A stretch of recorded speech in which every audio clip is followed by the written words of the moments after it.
Pterosaur fossils aren't easy to find, especially well-preserved ones.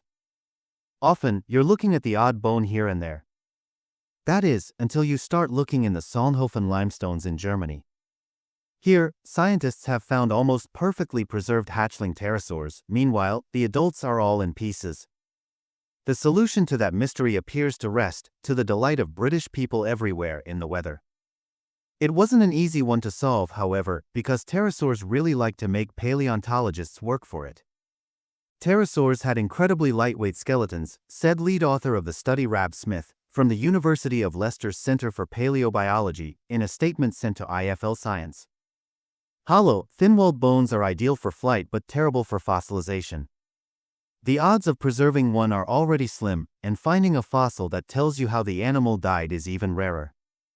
Two fossils that gave Smith and colleagues a bit of an easier time were Lucky and Lucky 2, two hatchling Pterodactylus pterosaurs retrieved from the Solnhofen limestones.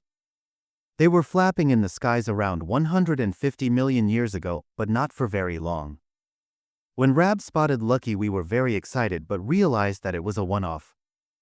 Was it representative in any way? Co-author Dr. David Onwin from the University of Leicester added.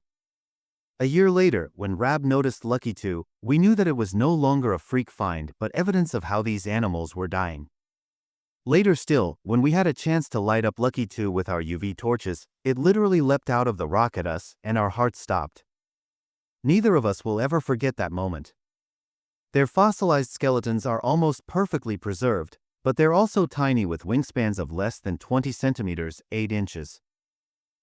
Having endured for 150 million years, they remain intact, articulated, and with evidence of a shared injury. They've both got fractured wings. So what happened? The clue is in those breaks, as the nature of their fractures suggests they were caused by a powerful twisting force, and anyone who's ever had their umbrella unceremoniously inverted by a stiff wind can probably relate. Yes, it seems these animals got caught up in a storm that caused catastrophic injuries, effectively smashing them out of the air.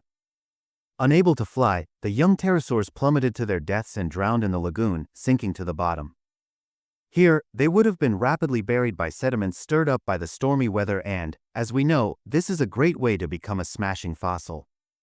Though an unfortunate fate for some pterosaurs that were only a few weeks old at best, Lucky and Lucky 2 have provided a great gift to paleontology in solving the mystery as to why it was so many young pterosaur fossils were turning up in the Solnhofen limestones.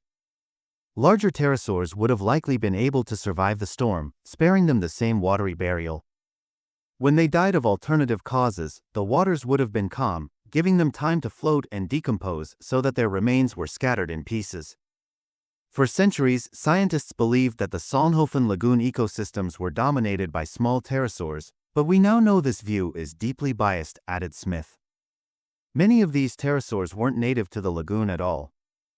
Most are inexperienced juveniles that were likely living on nearby islands that were unfortunately caught up in powerful storms. Bit of a bum deal for two tiny pterosaurs, but a fascinating discovery for paleontology.